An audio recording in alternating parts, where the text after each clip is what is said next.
And welcome back to the broadcast. It is time for the session where we talk weekend politics and we take a look at the events of what took center stage over the weekend on matters politics. Joining me this morning, Honorable Anthony Konya, that is the MCA Kiambu Township, who's going to join us this morning. That is Kiambu Township Ward, Member of County Assembly Kiambu Township. And also we'll have Julius Owino, who's a political strategist, commonly known as Majimaji, to expound some more on what they think of the events of the weekend. Gentlemen, good morning. Good morning. Thank you so much for finding time to be with us. Thank you. Yes, and I have the newspapers. Of course, we've already gone through the newspapers, but they capture hugely what has taken center stage over the weekend on matters politics. Before we even delve into that, there's one story that is on the front page of the Daily Nation on Uhuru's firm grip on power in COVID-19 season and the likelihoods of a change of cabinet to address the issues that affect us and to ensure that he streamlines the activities even as he seeks to leave a legacy. Before we even delve into what has happened over the weekends, that proposal to proceed and award his cabinet ministers or his ministers, the cabinet secretaries, to proceed and go for a break. That started last week on Monday. 11 days into it, we'd be expecting to probably witness changes. Do you suppose then that the government or the president should proceed and make changes and have a cabinet reshuffle? Or maybe we should go by what it is that they said, that they have confidence, full confidence on the cabinet that is there and it stands. Gentlemen, probably to start with you, Majimaji. Good morning once again. Morning. I support the president's intention to change his cabinet. And I support it fully because a while back, there were names that were floated that would be involved in trying to get the country in order. And one of the names I heard were like Mukisa Kitui. And the names I read were also, I can tell they are aligned to Vision 2030, one of the people who drafted Vision 2030. So I have full confidence that he does not only want to change people, but he wants to get the best people because I tend to think and I want to believe we are at a crisis level where you need very experienced people, you need a strong spine and a backbone to have a turnaround. So I support the cabinet change, not because the current ones we have are bad, but we can do better. Mheshimiwa, is there time?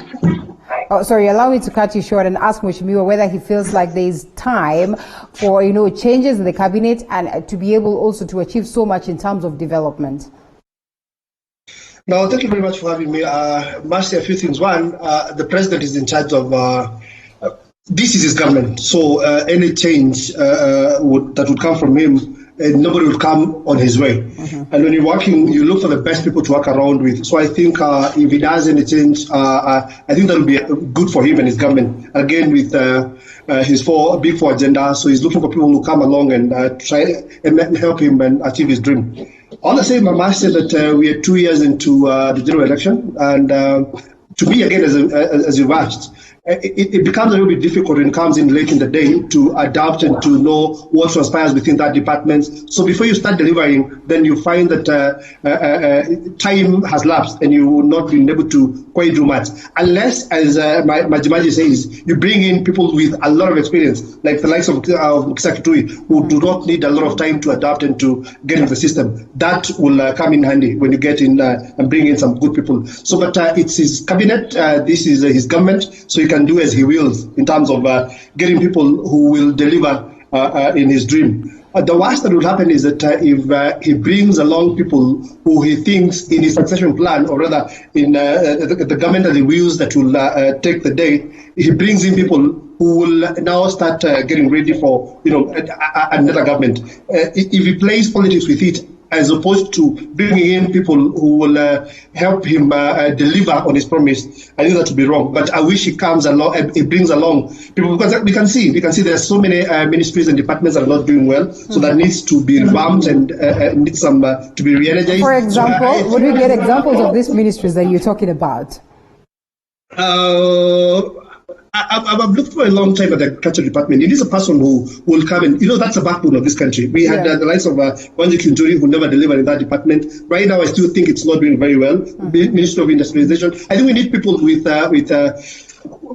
a new touch and who can revamp those departments and those ministries. So I think that there are ministries that we see that are not doing really well, that needs some bit of touch and being revamped.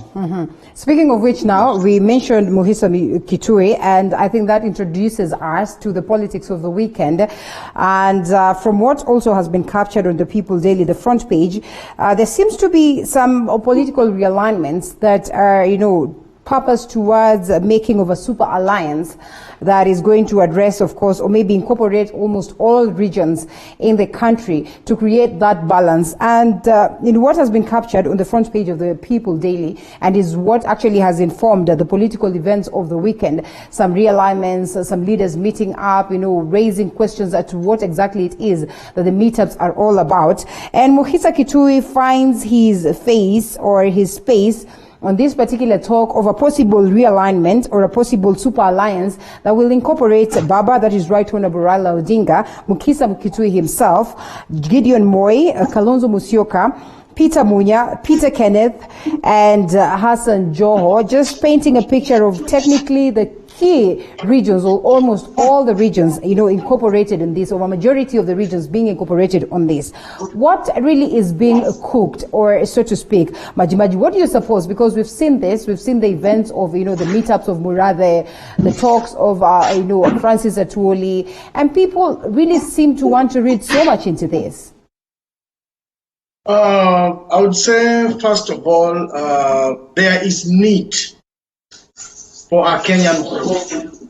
There is need for a national face.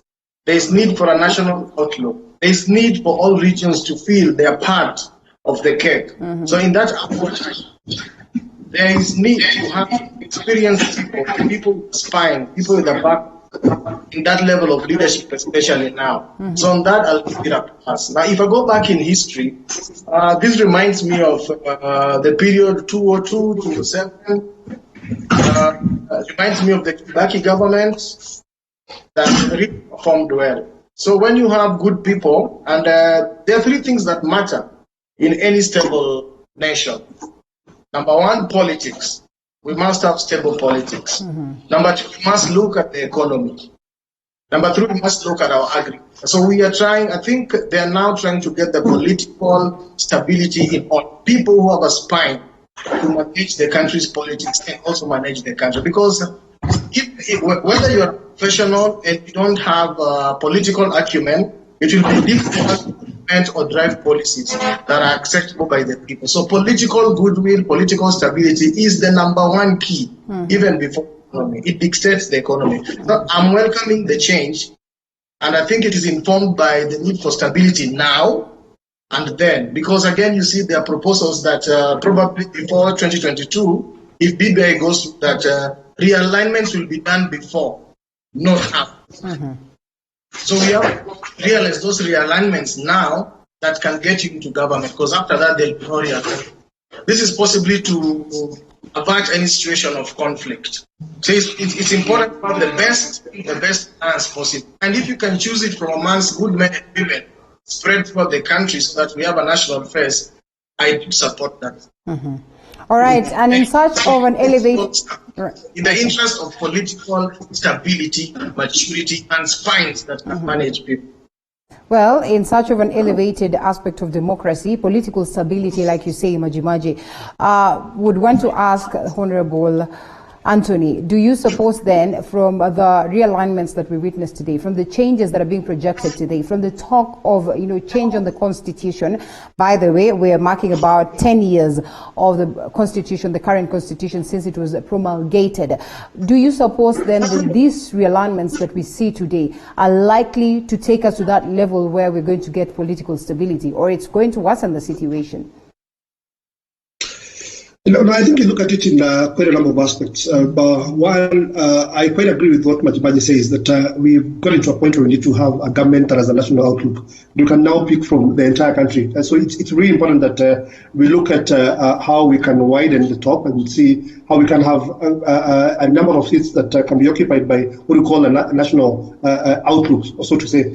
So, but I think we also need to look at the cost implication. But let me, before I get to that, say this, that it is not just good for we have two functions. We can't deny that in politics. Right now we have the functions of Uhuru Kenyatta and Raila Odinga, the so-called the Kieleweke part and the Tangatanga part. And I think this will favor, I think when it comes to that proposal, I think everybody will want to have that proposal because last week I saw in the papers that what grapples now the deputy president as he tries to form the next government is again, who does it come along with? Because as it is right now, you only need one deputy. So the question is, why do you pick your running mate from? So when you have a bigger, government and you have the prime minister, deputy prime ministers, so you can now be able to pick quite a number of people from different parts of the country, which makes you more stable and have a government that has a national outlook. But be that as it may, we also need to ask ourselves, what is the cost that comes with it? Because as it is right now, Kenyans are crying. We're in a very critical economic situation. Things are not really good. So one of the things maybe when we get to a referendum, that'll be very hard to convince Kenyans is the cost that comes with it. You will be paying a president, a deputy president, a prime minister, that kind of a thing. So I think to bring it down to the throats of Kenyans, there's going to be a challenge in terms of convincing them with this hard economic time. So we need to have a look. We need to get an approach that can be agreeable to Kenyans. Yes, we will have a lot of us in government and we'll have a national outlook, but what is the cost that comes with it? That's something, again, we also need to look at. I want to differ. Proceed, Majimaji. I want to say this advisory to any government in the world. Yeah. Get your political stability right. The rest will fall into place. Number one thing any country must think of, and any head of state who wants to manage a proper economy, get your political stability right. That really, Majimaji, has been attributed to be key of the numerous failures that we witness as a country. Do you suppose that the political lot and the leadership that we have today, has that interest of getting the political act together so that at least we are able to have, a prosperous country in terms of development and all that? And are there likelihoods that there could be the hands of, an external hand that probably does not allow the leadership that is there at hand to get it all right?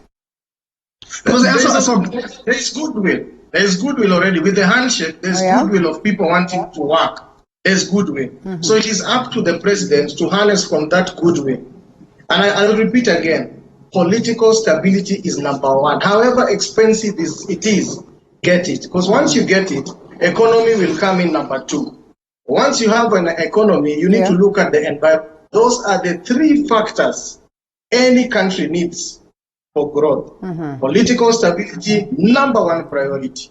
Just how much can we bank on the handshake, Honorable Anthony? Just how much can we bank on the handshake based on what Majimaji says? That, there is that political goodwill based on what we've seen coming with the handshake. But we also have seen leaders who've castigated the handshake. We've seen Deputy President William Ruto over the weekend pointing fingers at the handshake, But I think I quite disagree with Majimaji. We had a shadow of what you're talking about. We remember we had President Mwai Kibaki and Prime Minister Yes. We had a shadow of what you're talking about. Actually, that on 3 years under the bus. So political stability, fine, I quite agree. But you see, who you bring on board and the setup that you have, again, we recount. Because we've had that before, it didn't work for Kenyans. So that is a question that Kenyans will be asking themselves. To me, the handshake, I think that is where our problem started, if you ask me. To me, I hold a different view from what Majimaji is saying. Because we formed a government that was voted in by the people of Kenya. And they had two options. They had the function of Raila Amolo Odinga, they had the function of Uhuru Muigai Kenyatta. But they decided to go for Uhuru Muigai Kenyatta and William Samoei Ruto and his people. A few years down the line comes what you call the handshake, which has never been explained to date. A proper explanation to that has never been given. Yeah. Look at where it has left the deputy president. A deputy president that the people of Kenya went and voted for. I quite agree. It's important to bring everyone on board. Mm-hmm. But again, we must know, why did we bring a government in place? What was it supposed to do? Because the reason why Uhuru Muigai Kenyatta castigated Raila Amolo Odinga during the campaign and said some very bitter things, and then brings him on board for some reasons that we don't know, and leaves a person that he fought with, the likes of the deputy president, and see what we've seen in the recent past. What has happened in Jubilee, what has happened in the leadership of the assemblies and what have you, has left this country more torn, as opposed to what you'd call it has not brought us together, as opposed to what you'd call. There is no unity that we can attribute to it. Actually, it has left this place much worse. Well, many would argue that there's been tranquility after the tough times, when of course the opposition was probably always out there on the streets, and at least upon that handshake, things changed and we could see people go back to business. But let me tell you something. There is a constitution in this country. You see, where we have peace in this world, the countries that there is a lot of peace, it's not because, we have to get a culture and we have a constitution. If you lose an election, you must accept. That is where it should begin. Because we will have many more elections. What will happen if we have people who do not accept results? Do we keep absorbing them in government? When we have a constitution? Do you suppose then that probably because we are not genuinely doing this, we do not see leaders consent after they've lost the elections? Do you suppose we should go the Tanzania way, where upon that declaration that this is the president, no more going to court to contest that probably you lost it or everything? Majimaji, I would like to differ with him again. There's something you call unilateral decisions. Okay. Our president made a unilateral decision. He knew there are people who will not be happy. But this versus the entire nation being happy, what should they lose? Should they lose half Wait a minute, Majimaji. Do you suppose the entire nation is happy when you look at this scenario where there's that talk that maybe we do not have an opposition that is supposed to put the government check? Much as the opposition say that equally the government should have, people within themselves that can keep the government check. And they are losing together. I will revert again. Right. Number one priority of any head of state who wants to be successful is political stability. Okay. Pay any price for that. So, Atakwileta Mta, you have 7 children. Yeah. You're facing a divorce. You're the head of the family. You have a chance of securing no divorce, and the family stays together. And you remain unhappy. And you have a chance of thinking about yourself and divorcing and separating the family and the 7 children. Yeah. What decision would you make? Tricky one there. That is the handshake. Yeah. All right. Yes, friends of your wife who told her to leave, friends of your husband who told her your wife is a bad person. But how about these 7 children? They will be the happiest. So sometimes you can afford that pain in the interest of stability, because without stability, there'll be no economy to talk about. Just how much can we enjoy the handshake without reading malice, without reading, so much into it? First, there's been conversation that maybe, yes, the opposition has remained silent. I think the latest that we have been treated to is what we see today on the KEMSA corruption. And what is making headlines is that conversation or that declaration by Secretary General for ODM declaring that, or calling upon, of course, the necessary stakeholders to wait until there's an audit report from the Auditor General. In what many have looked at as a way of sanitizing this process, or a way of trying to be hypocritical in addressing the corrupt cases that crop up as to, the monies that have been channeled towards dealing with COVID-19. So when you look at such scenarios, and you probably think that if there was no handshake, if there was this agreement, then maybe we would have been having a different conversation in the country. Now that is... Mheshimiwa, you want to come in? Let's allow Mheshimiwa come in, and then you... Yes, because I quite agree. The opposition is now in government, and what they're doing is that they're now looking together. I mean, it's really unfortunate where we ought to have an opposition that is pointing out at what the government is doing and castigating them at any time. They look at what happened over the weekend, the events of the weekend. We saw some bad days of Aida Odinga. Mama Aida, yes. She clocked 70. Yes. Look at the likes of Waiguru. Those are the guests. You saw the sanitization tour was pretty, so for lack of a better word. So I think we've lost it. We ought to have an opposition that has the government in terms of what it does and looks. And they say the DP is the opposition right now. He equally was in Eldoret going into session. He ought not to be the DP. He ought not to be the. He says the opposition chief. All right. No, I didn't say that. I said the position is he lost an election, so he ought to be on the other side. Actually, the person is now being seen to be in the opposition is the deputy president voted in by the people of Kenya. I think that is wrong, So this form of settings I find no basis on any constitution or any law. So I think we have the opposition and the government together, stealing together, and look at what Sifuna said. Honestly, to be honest, this is something that we all saw, we all know. So instead of telling the president to go forward and maybe form a commission of inquiry or do all those things, they're now joining in, and it seems like they've looted together. I think are we judging Sifuna harshly, knowing very well that yes, there are processes that should be followed towards addressing the aspect of graft? And I mean, report from the Attorney General is key. If at all you have to incriminate those processes. Because this is media. All right. Allow me first to talk about corruption from a legal perspective before I get to the political perspective. Because politics is a currency and a selfish currency. So when I want to talk about the legal aspect, the CJI said something, Chief Justice, about it. Give me proper paperwork in a case. We will beat corruption. All right. The ICJ, the ICJ, International Commission of Jurists, they also say they can see gaps in transparency. Those gaps need to be filled so that we file the corruption issue. Now, when I come to what Sifuna said, Sifuna did not talk on behalf of Raila, on behalf of ODM. I think he spoke like Sifuna and like a lawyer. Do you think so? I need an audit report, or people need an audit report, because if you want to fight it properly, you need that paperwork. Otherwise, you'll go to court, you'll be asked for things you cannot prove. Because then the pressure is put on Baba. That is not to say there is no corruption. And when we talk about corruption, I would like my friends so that we come from the way back.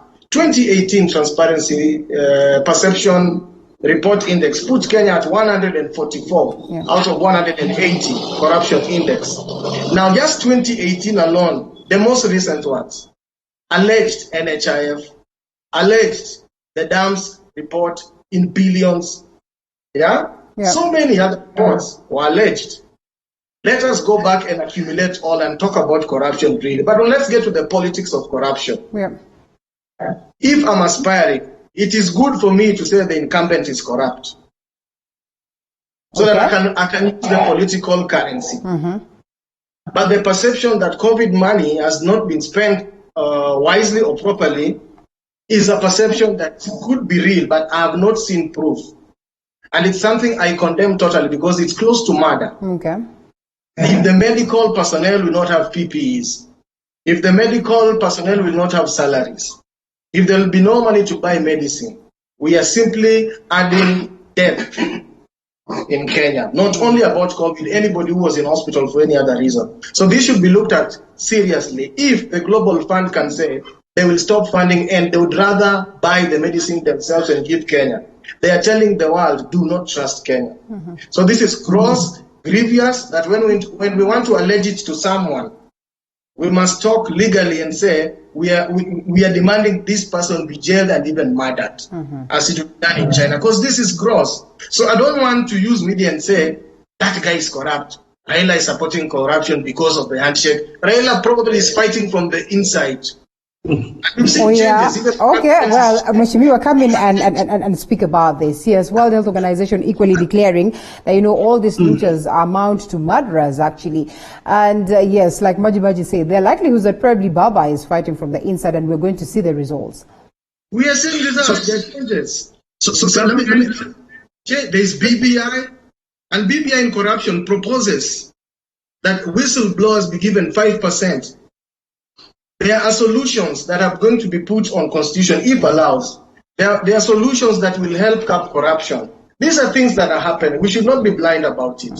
But I also saw what Ruto tweeted, which is very okay. Yeah. That's our deputy president. He was concerned. The only problem that I had was him politicizing corruption. Is the politics that is playing on this one, Mheshimiwa? Especially on COVID, politicizing COVID. Let me say, this is harder.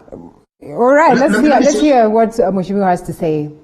Let me say this. Let me split it into two, as is done. One, we must accept that legally we have loopholes, and just like the CJ said over the weekend, that if the same case, the election case that was brought before him is brought again with that paperwork, with the evidence that was deduced, he'll still make the same decisions. We have a problem with our investigation departments and the DPP because they do not take I've been to courts and I can tell you this, and this was alluded to by Justice, I don't remember who said that, but they said the problem we have is that we are not able to bring a watertight case before these judges. So you cannot expect them to again prosecute and take people to jails on some flimsy accusation and poor paperwork. And here where the corruption is nowadays is not even in courts. I quite agree with the CJ. The corruption has now gone a little bit down to the investigating department. So if you're caught with a loot and you corrupt and that kind of thing, you need not to even see a judge. You only need to see the investigating officers, and those people are putting papers together, they do some flimsy work. So by the time it gets to the judge, you're sure there's no case that can hold, and then you walk scot-free. That I agree with Majimaji to that extent. But let's look at the political bit of it. If you ask me today, to be very honest, if Raila Odinga was in the opposition, I can tell you for a fact that today he would have been in the streets. He is the opposition. Yes. Honorable Anthony. No, he's in government. You can't say he's in opposition. He's in government. I'm telling you today, him and his people, the likes of Akina Kalonzo. Majimaji, allow me to say this. We will give you an opportunity to respond to this. I'm telling you the fact. Majimaji, let's hear what Anthony has to say, and then we come back to you. Let's go with you. Let's go and pick it. Must not be the person who's okay. And I think you said that it doesn't have to be him alone. Okay, let's allow Anthony finish. Let's go with you and pick it even now. All right. Anthony, proceed. Let's listen into what Anthony has to say, and then we come to you, Majimaji. Yes, I'm telling you, they would have been on the streets over this. You know, this is a massive loot, and you can hear that the international donors are saying we'll now be buying medicines for you. And I can tell you, they'll buy those medicines, will come and sell them and pocket the loot. And because there's no one watching, there's nobody castigating this. You know, all of us are in it together. We are all in government, so nobody is. So I will tell you, if Raila Odinga was on the other side today, he would have been on the streets. We'll be calling on shots on the government and telling them they're doing wrong. So the political bit of it is that we need a credible and proper opposition, both in the Senate, both in Parliament, both even out here. But today, because of what we're calling stability in government, we bring everyone on board and sideline others, like the deputy president who is now watching from the fence and talking and saying this is not right. But look at what, and don't tell us that Sifuna was not talking for Raila. We know, I mean, a politician, I can tell you, we have mouthpieces. When you want to say this, there is a person that you say this. But you know, when Orengo talks, you know it's Raila who is talking. When Murkomen talks, you know Ruto is talking. You know, so you can't tell us that Sifuna was not talking for Raila. I can tell you he had the blessings of Raila and is a mouthpiece. Let's welcome the public to be part of this conversation. 0768095491. You can call in and tell us what you make of the conversations this morning. There's so much that we'd love to touch on, but it looks like Atta will not be able to expound more on the same. And now that we're talking about politicians speaking on behalf of others, Majimaji, coming to you, we've seen Murathe speak. We've seen, the likes of Atwoli speak. Well, we would have expected that Atwoli is speaking on behalf of Gideon Moi because he is a lifetime KANU member, but we've seen, the conversations that are a little bit contrary, and Murathe is in Jubilee, Atwoli is in KANU, but they all come out to front Baba. What does it speak about the realignments and the face of 2022 moving forward? And by the way, this conversation of course, the fact that there's need to proceed and add the members of parliament or the politicians an extra year because they feel like 2020 opportunity has been wasted with COVID-19. And the argument is that President Uhuru Kenyatta needs to oversee, the process of incorporating BBI and changing the constitution, hence the need to extend them. This is not constitutionally right. But then again, the conversation is coming or is crippling in. And as we know, our politicians will always be there and they'll find ways of ensuring that this sees the light of day. Majimaji. I am a leadership enthusiast. And I am a good leadership enthusiast. And I believe succession should be managed. So I think what is happening, they are trying within their power to manage a succession so that we ensure there is stability. Every country that does that has always ensured stability. So if we manage our succession, we are simply arriving towards political stability. If you have a situation where an unexpected eventuality happens, my friend, you will suffer political stability. And I've told you, I'll repeat again for this show, kila Mkenya ajue, political stability is your number one currency. So I think these gentlemen, these noblemen, are trying to manage succession the best way they know how. And I'm not saying it should go their way. It might not go their way, but it is important for any leader. If I may ask you, if there's an organization, a company you're leading, do you want to surprise people tomorrow? This is your MD. And it would be better if the MD can come from within the organization so that you have a belief somebody can be promoted, someone you know, who knows the ropes, this happens this way. So I'm a believer on succession management. However, it might not go that way. Yeah, but any country needs to realize political succession and manage it properly, especially the executive. That one needs to be managed. Even families do that. From here, your son will do this. It's a culture everywhere. So I don't see anything strange with Kinamurade, the Atuolis, trying to do what they can do best to see how can we get the country moving on so that we have political stability for another 10 years or so. So, but it does not stop any other person who does not believe in that from going for his own ideals. He or she might just win. But for Uhuru Kenyatta, if I was his advisor, I would tell him, manage your succession. It's important to the country. All right, so though not formally discussed, Mheshimiwa has come to you. Let me just come in at that point and say, this is laughable. When the likes of Ruto again gets into the succession game, it's called politics. And they're castigated and told you're doing politics instead of working. But when Natwari and the likes get into this thing, nobody talks. The president doesn't talk. You see, Atwari represents the workers of this country. At a point where workers are really suffering, what is Atwari telling us about workers? At a point where so many of them have lost jobs, and he represents workers. But the only thing we're hearing him saying, let me tell you something. Let me advise my good friend Uhuru Kenyatta. Let me tell you, you see the people he has on board. I will bring him bad books with the people because I'm the ground. I can tell you, the likes of Atwari ought to be talking about the plight of workers right now. Anthony, hold it right there. Let's pick this phone call from Kajiado, actually, Atwali's home. Samuel, good morning. Morning. For me, I want to say this. Samuel? We're not able to hear Samuel from this side. No. Oh, Jambo. Wacha tusikie maoni yako. Ndio.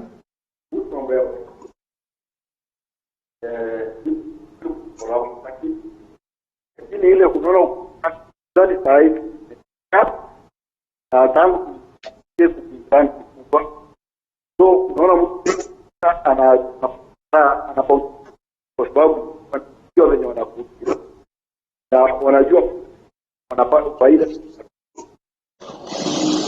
kwa kuna faida kila ndio mambo ya We're not able to hear Samuel very well. I hope we can fix that one and then we get back to him. But gentlemen, yes, coming back to you, Anthony, there's also feedback right here from Kamau Gatwechi, who's watching, says, Linda, I pray that those involved will be dealt with expeditiously. And I think this is on matters graft and also still so much feedback, coming on board. But yes, coming back to you, Anthony, as you continue speaking about, yes, the scenario here, of course, where, you find this gentleman trying to front preferred leaders. Ideally, I'm saying the worst that can happen to you is that you have wrong people doing that for you. You see, for the president, I think he needs to walk the talk and say, when he talks, he says that we need to stop politicking and go out and work. And you see, when I hear people talk of the deputy president and say that the deputy president is not helping the president work and do that kind of thing, the Constitution is very clear. The person is supposed to assign duties to the deputy president is the president himself. And when the deputy president goes out there and speaks a little bit of politics and that kind of thing, or even goes with local politicians and they talk politics, they're castigated and they're called all sorts of names and whatever. But you see, let's pick this one also. I'm sorry. Let's just allow the public also weigh in. Ronald from Nairobi, and we're coming back to you, Anthony. Ronald, good morning. Good morning to you, madam. I'm not Ronald from Nairobi. I'm from Eldoret. You're from Eldoret? Yes. All right. Thank you. Karibu sana, and thank you for calling in. Yes. Yes. Okay. My point is, why is this politician saying that only Ruto is campaigning? But when you see about Muraze, Atoli, Nayuj in there, when they campaign, the president is not doing anything. Mm-hmm. And you have one graph. They're not saying anything about it. But these people are shifting blames on each other.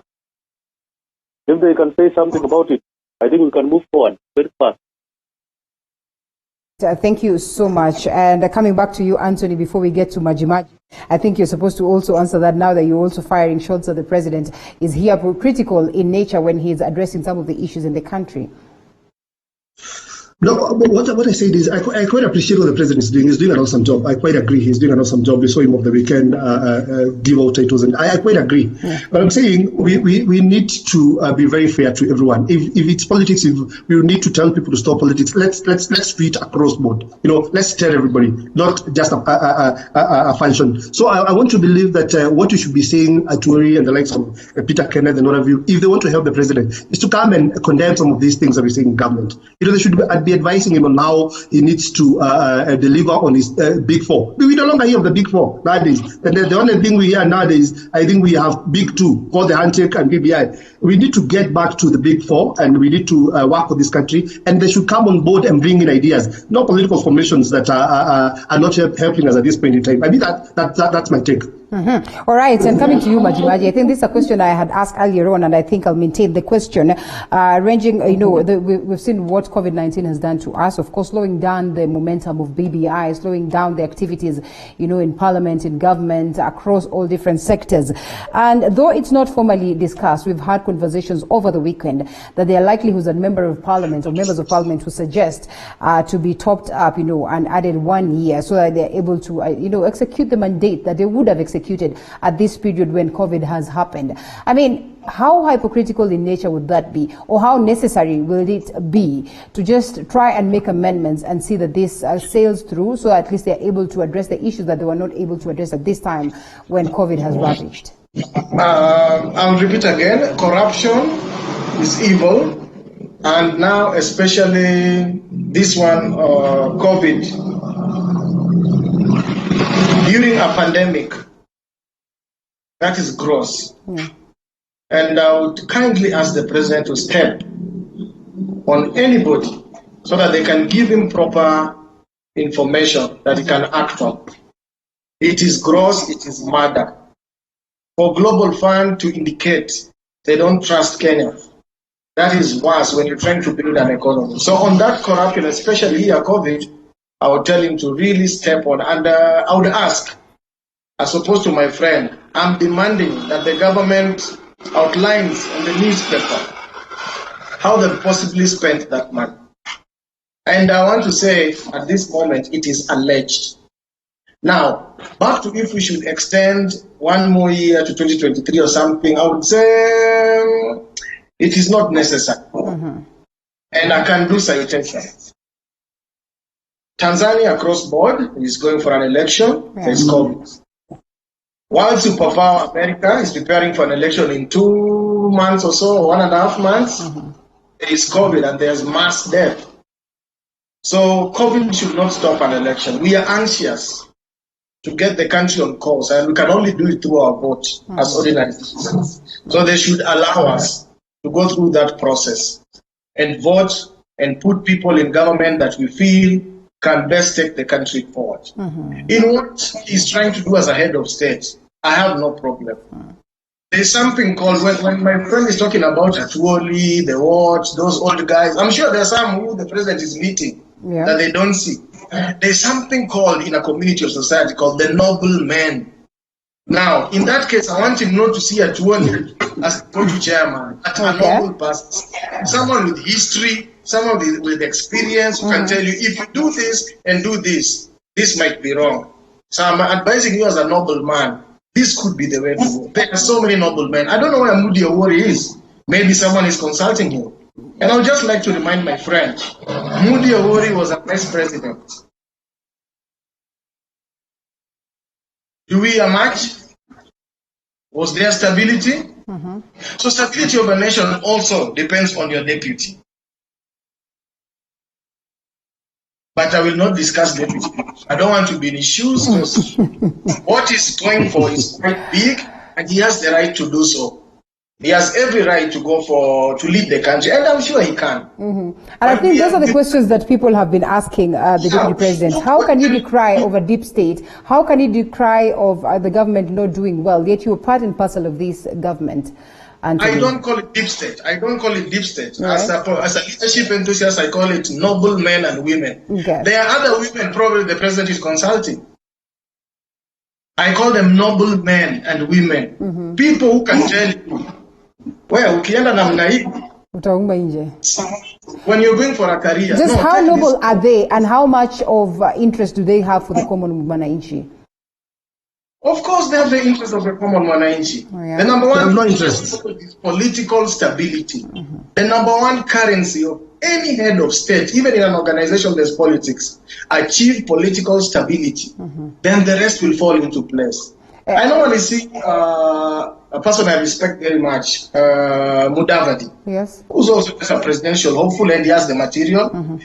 He pushes the economic currency very well.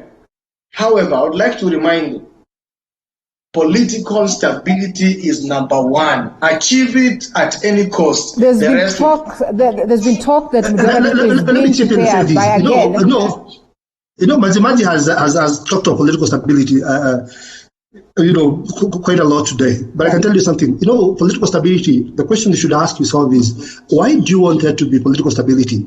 Is it for the good of all of us? Is it that you can develop a country, or is it that you can create an environment for yourselves to amass as much as you can, to steal and loot and do all those things? The people are looking for stability so they can get an opportunity to steal and do all those things. I think we should be looking for political stability for the good of all of us. For the person who is in Turkana, in Kiambu, in Mombasa, we get a good atmosphere that will allow us to bring in methodologies of how we can do business, we can develop a country, we can do farming, we can do all those things. That is what I would call political stability. If we look at, but you see, the political stability that is being sought by these people, of course, we all know, is to amass as much as they can. And these people, you're calling noble men, they are noble. What is it that we can harness from their nobleness? What has Otueli done for this country? What has Murada done for this country? I think we need to ask ourselves, in as much as we call them noble. I quite agree with what you said about Mudiawoi. He was a good person. But I must say this, all this is happening because we have the government and what is supposed to be the opposition sleeping in the same bed. So that is why they can even hatch an idea of we can extend for one more year, and which is crazy if you ask me. And I quite agree with him. We have Tanzania still with COVID, and the US, and they're still holding elections. So the very thought of that we should extend for another year, if the opposition was playing its role, they would have been out in the street saying, no, this can't happen because they are eagerly waiting to form a government. But they can all now agree so that they can use what they call the dictate and systems and what have you to make sure that they have proper combinations to ascend to power. So I think that is where it went wrong. I think that's why I am not a believer of the handshake. I quite agree with the peace aspect of it, that it brought people on board. But you see, they've gotten too much into government as opposed to what I would have thought. Because there was a government that was elected by the people of Kenya, we have a deputy president. They should be led to. We should let them work. And then Musembi is asking, Mheshimiwa, Musembi is asking, are you pro Tangatanga? Are you pro the DP, or genuinely there's some discrepancies or there's some issues that are there? I am just a Kenyan who look at things independently without. I have no political inclination, so to say. I just look at things objectively, and you know. All right, let's pick this phone call, Mheshimiwa. Let's pick this phone call from Kisumu. Good morning. Good morning. How are you? I'm fine. Yes, let's get to hear your take on the conversation. Let me talk to Mheshimiwa first. Mheshimiwa is talking about what has Atwoli done for the county. Let's compare. He's comparing Atwoli with Ruto. My question is again, what has Ruto done for the county? Okay. Because all we have seen is all about corruption and roar dam and everything. The scandals are all over the deputy president. But actually we've seen him fighting for the NHIS and also. So let's say Mheshimiwa tell us what are the things that the deputy president has done for the country that should give it better. Thank you. Well, you've had the question, what has the DP done for the country? Much as you say, yes, it is the president who's supposed to give the duties to the DP, which he probably, according to you, has not done as expected. The question from the viewer then is, what has he done for the country anyway? You know, when we take this conversation that way, we will. I will eliminate quite a lot, and this is not an issue of Atwoli versus Ruto. That's not where the conversation should be. The conversation should be: are we doing right for this country? And the decisions that we're making, are these formations meant for the good of all of us? See, that to me, that is very important. Or are we having political formations to give people positions so they can continue looting and being who is doing this country and amassing as much as they can? You see, to me, that is key. That is key, and that's where the conversation should be. All right. So if you want to talk about looting, yes, let's be open to every case. Let's not put currency to although this one is gross, it's during a pandemic. If it is there, it is alleged. So there is mega dam scandal. There is alleged KPLC fraud. There is lands ministry, 20 billion. Those are recent. There are three governors out there. If you want to talk looting and corruption, my friend, open it. So then we talk about corruption legally, we separate it from politics, and if we want to talk about politics and corruption, because it is very an opportunistic use corruption as politics. But me, I don't want to go there. I'm not even an elected person. I will talk about corruption legally from the CJ perspective, from ICJ perspective. What are the loops? How can we ensure we have watertight cases? NYS has not been resolved. The sports has not been resolved. This one will be resolved by tarnishing another person's name. We must be critical about corruption, handle it legally, and also look at corruption to the down tail part of it. But for COVID, this one is unforgivable. If proven, I think it should be even murder. Because if people will use medicine, even if they are not suffering from COVID, we don't have money to buy medicine, you are killing indirectly. So this one is sick. I don't want to handle it from a political narrative. For COVID is during a pandemic, that is murder. For Global Fund to indicate they don't trust Kenya, we should not politicize this. Let's talk politics with the others. This one, let's be critical. Me and you on this show, we come out by 10 o'clock, we start picketing. I am ready to go with you. Right. We must not get all the time to go to the streets. Let's go. We saw some of them picketing on Friday, and these were Kenyans who were out there in the streets. But yes, the police did not give them peace.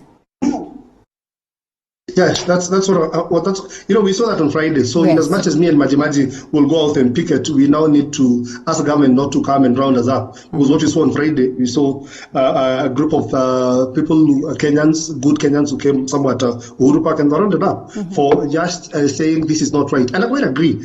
Let us be rounded up. Let us be rounded for what we believe in. So that's why I said Raila should go to the streets. Are you trying to say he's the only person who believes in Kenya that much? So in his absence, there's nobody who believes in Kenya. Let's overlook that factor and ask this question, which is pertinent. Then what is the role of the electorate in ensuring that this is streamlined? I mean, that was that clarion call. Let's go out there and picket. Let's go out there and demonstrate. Let's go out there and call out these people who've gone against what is enshrined in the Constitution. But there were almost a handful, like there were barely numerous people who would come out boldly and say that they would go out in the street and do the same thing. Anthony, what is the role of the electorate in ensuring that this is addressed?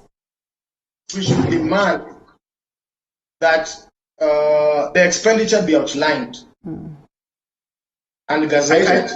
I agree with Majimaji. We should demand for procurement. Who got the tender? What was procured?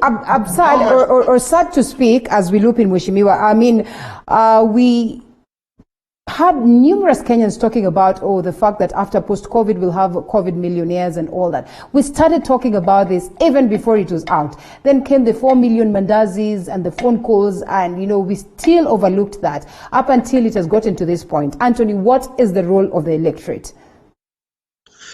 I agree with Majimaji. I mean, all of us should get angry. I found a new friend today.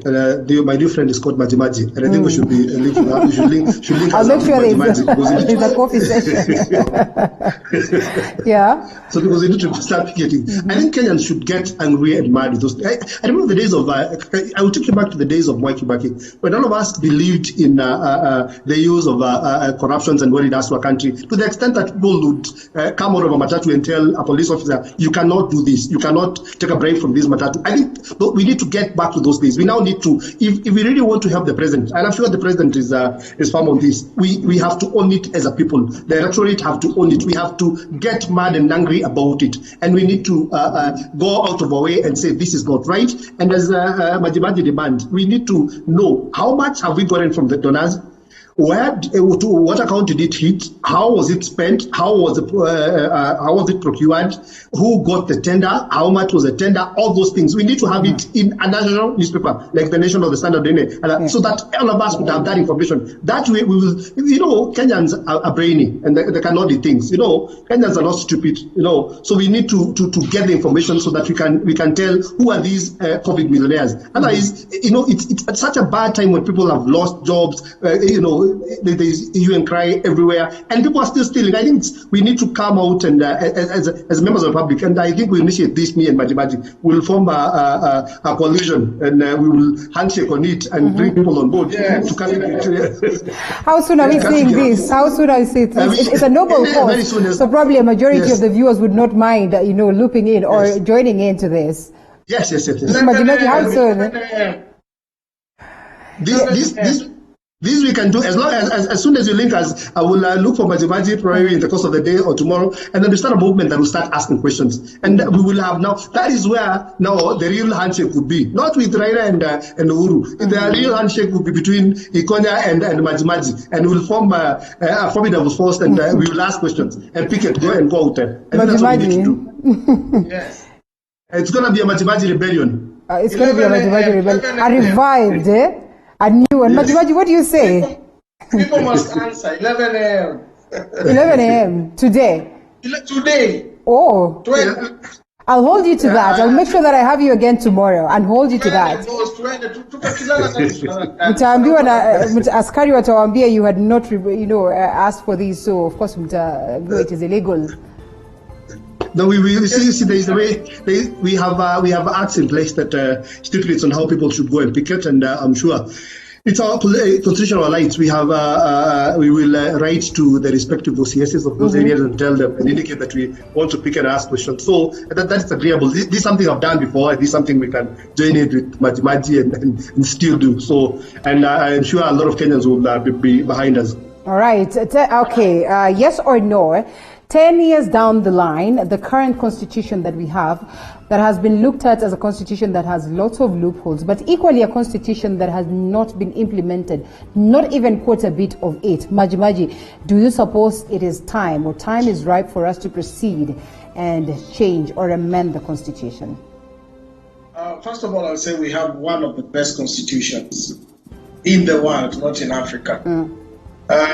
Before I say that, I'll start with the gains. Number one gain for me is devolution. The second gain we should have gotten away with, at least two important things, are the 2/3 gender rule. Those are two critical things that can bring change in our society and ensure social freedoms and political representation. Me, I'm a believer in political stability. So 2/3 gender rule will bring the women voice into debates and into proper bills being realized, and their voice in participation. They are our mothers, they are our sisters. So 2/3 gender rule is a failure that needs to be materialized, and then devolution is beautiful, needs to be enhanced. Because it is a good constitution, I would fight for implementation. And for it to be implemented, we need political goodwill.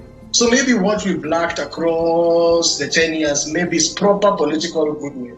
When Kibaki came in, they tried it, but devolution had some challenges based on lack of exposure of the governors. But on their second term, they started getting it. So there are things that come in piecemeal and over. Change sometimes is progressive. Yeah. Now, if we need to change it, I would say no constitution can remain permanent.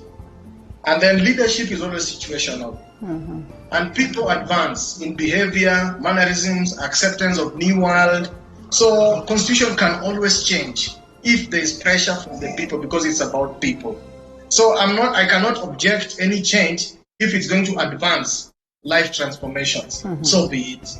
I would say again, Kenyans also are not so much aware of the constitution. So in celebrating this constitution at 10, I want to kindly ask mwananchi wa kawaida, right, tafadhali, kama uwezi isoma yote, kuna chapter 2 itakusaidia. Ndio tukule hii birthday mzuri leo. Kenya unaniona asome tu chapter 1. Sorry. Yeah. Ajue inchi ni yake. Right. Na nita-translate hivi. Inchi iko hivi. Sisi tumenunua duka, kioski yetu, ama supermarket yetu tumechanga tukanunua. Tukasema hatujui kazi ya Koran supermarket. Tukatafuta manager, tukatafuta storekeeper, tukatafuta askari, tukatafuta accountant, tukatafuta wafanyikazi. Tukamwambia ndio hii supermarket yetu, fanyeni kazi, mtuletee profits na returns. That is how the country is. The supermarket should not change to be for the workers. The president, the government, the executive are our workers. So let us not give up our rights. Right. And sell us market for no cash. So chapter 1 is what I want Kenyans to celebrate with constitution at 10. Read chapter 1 sovereignty. Na ukitoka hapo, nisome ingine. Chapter 6 on integrity. Yeah. Because we are going to an election. If you find that man is not of integral value, is not fitting on chapter 6, do not carry your vote for him. That is how we can save this country and ensure we have good leadership as well. Chapter 6, kuna wengine wanafukuzwa hata kwa county. Waliiba na wanarudi na elect. Right. Today. Wanasema mwizi ni wao. To give the happy birthday constitution at 10 kwa kusoma chapter 1 na chapter 6. All right. So let me chip in and say this. Yes. I quite agree with Majimaji that what we have today as a country is one of the best constitutions in this world. I quite agree that a lot of, in as much as we have not really utilized that constitution, there's quite a lot that can be proud of. I want to say this: over those 10 years, me and Majimaji can now litigate on our own. The Okia umtatas of this day and age were born out of this constitution that a normal Kenyan can put together a document and move to court, not necessarily through a lawyer, and litigate and put your case across. and you're hard. I think to me that's a major gain, But we found, we got. The other very important thing is what my friend has alluded to in terms of the gains that we've had in terms of devolution. Devolution is one of the best concepts. What we don't have is that. It has been mismanaged by people who ought to be in jail right now, although they're not because of the issues that we indicated. But the concept itself was one of the best, to make sure that we devolve funds and services to the common mwananchi, that people can feel that we have a government. People can. And one of the best things that was brought by this constitution is what we call public participation. That we can now involve our people. Nothing can pass without getting a note of the common mwananchi. If you want to do a road, rather if I have like 30 million in my ward, for example, the priorities of what ought to be done comes from the people. You have to carry out a public participation, and that is enshrined in that constitution. And one of the things that I must tell people is that a constitution is just a skeleton of, we call it the mother law, and then we do subsidiary registrations. Look at what we have in terms of the County Government Act. There was an amendment that was done just the other day, and I want to applaud the Parliament for doing that. I think what we need to do is that we have been given an opportunity as people. Majimaji today can do a legislative proposal and bring it to me, or even take it to the clerk of the Kiambu County Assembly, saying we need to put in place this and that kind of a law or registration, and it happens. I think those are the many gains, or just kidogo of the many gains. And I also want to agree with him when it comes to chapter 1. I think that is the best thing. But people should know this country is ours. We decide what we want to do with this country. We make decisions, including those people who call themselves who are driving big cars, who've been elected into offices, including me. We are the people who took them there, and we have the powers to remove them. This country is ours, and we run it. These people represent us. They are there on our behalf. That is why I call upon every leader to remember that this is a responsibility that you are given by people, to go and represent them. It is not about you. It is not what you think. It is about those people. So you should keep going back to those people, asking them what is it that we can do, and then that is what you take to either the National Assembly, to the Senate, or to any county assembly. I think we have so many gains in this constitution. I think we have something to celebrate. In as much as we quite agree there are a few things that we need to change or even add through maybe the process called BBI and that kind of thing. But I can say so far so good. We have a very good constitution. We need to roll it out. But it's really unfortunate that the 2/3 gender rule has now found itself, a place in the society. So that's why you need to castigate the national government and tell them it is time that the 2-gender rule is implemented, and we need to have it.